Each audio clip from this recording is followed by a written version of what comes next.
एक लड़की जब घर से बाहर जाया करती थी तो उसके माँ बाप उस लड़की के साए की तरह उसके साथ रहा करते थे। उस लड़की की उम्र लगभग 14 वर्ष थी। जरा सी भी वो अपने माँ बाप की नज़रों से ओझल हो जाती थी तो उसके माँ बाप की बेचैनी बहुत ज़्यादा बढ़ जाया करती थी। एक दिन आता है बुधवार, 2 अगस्त की घटना है, जब उस लड़की के माँ बाप किसी रिश्तेदारी में चले जाते हैं तो वो लड़की अपने घर से मवेशियों को चराने ले जाती है। वहाँ उसके साथ ऐसा घिनौना कृत्य होता है जिससे माँ बाप के आंसू नहीं रुकते। दरिंदों ने पहले उस नाबालिग लड़की के साथ गैंग रेप किया, फिर उसके बाद कोयले की भट्टी में डालकर उसको जला दिया। भीलवाड़ा के शाहपुरा के कोटड़ा गांव के पास की यह घटना है। इस गांव में हुए गैंग रेप और हत्याकांड ने हर एक इंसान को अंदर तक झकझोर कर रख दिया। गांव के लोगों को इसकी जानकारी मिली तो सब गांव के लोग इकट्ठे होकर उन दरिंदों को फांसी के फंदे की मांग करने लगे। इस जघन्य कांड को अंजाम देने वाले लगभग 5 आरोपी थे, जिसमें बुधवार को ही पुलिस ने 4 आरोपियों को गिरफ्तार कर लिया। थाने के बाहर पूरा गांव इकट्ठा हो गया और वहां इस वारदात को अंजाम दिया गया। यह खेत पीड़िता के घर से लगभग 1.5 किलोमीटर दूर है। यहाँ पर कोयला बनाने के लगभग 5 भट्टे हैं, जिन्हें 2 साल से किराए पर चलाया जा रहा था। 4 महीने पहले उस लड़की के पिता ने उस भट्टे की जमीन को किराए पर दिया था। उस पिता ने सोचा नहीं था कि उस जमीन को वो किराए पर दे रहा है, वो यार ही उस लड़की को मौत की नींद सुला देंगे। काम करने वाले लोगों का उस पीड़िता के घर आना जाना लगा रहता था। वो नाबालिग लड़की कभी भी अपने घर से अकेली नहीं निकलती थी। उसके साथ या तो उसके माँ जाती थी या उसके पिता उसके साथ जाया करते थे। रोजाना की यही दिनचर्या थी। कोई ना कोई उस लड़की के साथ जाया करता था। एक दिन ऐसा होता है कि उस लड़की के माँ बाप किसी रिश्तेदारी में चले जाते हैं तो वो लड़की अकेली ही उन मवेशियों को चराने उधर पहुंच जाती है।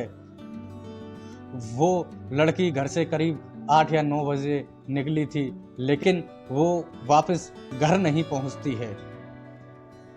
इधर उस लड़की के माता पिता भी रिश्तेदारी में से वापस आ जाते हैं। दोपहर के लगभग 3 बजते हैं तो उसकी माँ देखती है कि लड़की अभी तक घर नहीं आई। वो उस लड़की को ढूंढने लग जाती है और उस लड़की को ढूंढते ढूंढते उसी भट्टी के पास पहुंच जाती है।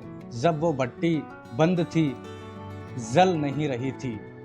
जब लड़की की माँ उन भट्टी कर्मचारियों से पूछती है कि मेरी लड़की कहाँ है, मेरी लड़की यहाँ आई थी क्या, तो वो भट्टे के कर्मचारी बिल्कुल अनजान बन जाते हैं और वो उस लड़की की माँ से मना कर देते हैं कि हमने तुम्हारी लड़की को नहीं देखा है, हमें नहीं पता कहाँ है वो। उसके बाद उस लड़की की माँ वहाँ से आ जाती है। शाम तक ढूंढती है लेकिन लड़की वापस नहीं आती। फिर वो अपने गांव वालों को बताती है। गांव वाले लोग इकट्ठा होकर उस लड़की को ढूंढने के लिए निकल जाते हैं। दोबारा उसी भट्टे पर जाकर पहुंचते हैं तो देखते हैं कि वो भट्टा जल रहा था, उसमें कोयला बनाने का काम चल रहा था। इसे देखकर उस परिवार वालों का माथा ठनक जाता है और वो सोचते हैं कि ये भट्टी दिन में बंद थी, अब ये चालू कैसे हो गई। बारिश का भी मौसम है, बारिश भी पड़ रही है। वो यह देखकर थोड़ा शक के घेरे में पहुंच जाते हैं और उनका शक गहरा होता चला जाता है। जब ग्रामीणों ने वहाँ काम करने वाले लोगों से सख्ती से पूछताछ की तो वो लोग घबरा जाते हैं। उस लड़की का जूता भी वहीं पड़ा मिलता है। जूता मिलने पर उन भट्टा कर्मचारियों को लगता है कि अब बात सामने आ गई है।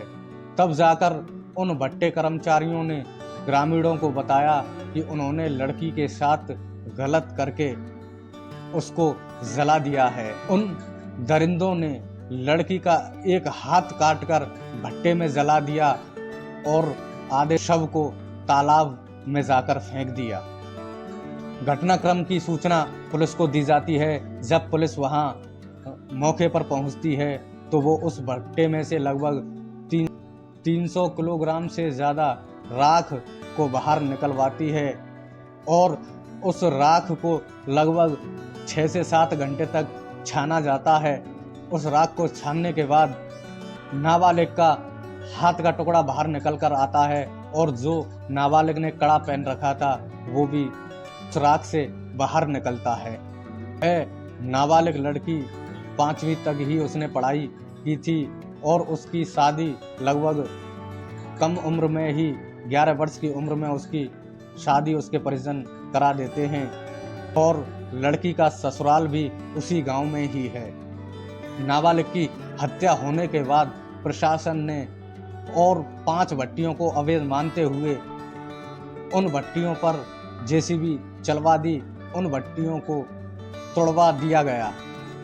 सभी भट्टियों से निकली गई राख को पुलिस ने अपने कब्जे में लिया और सुरक्षित रखवा दिया। पुलिस अन्य भट्टियों से निकली भी राख की बारीकी से जांच कर रही है।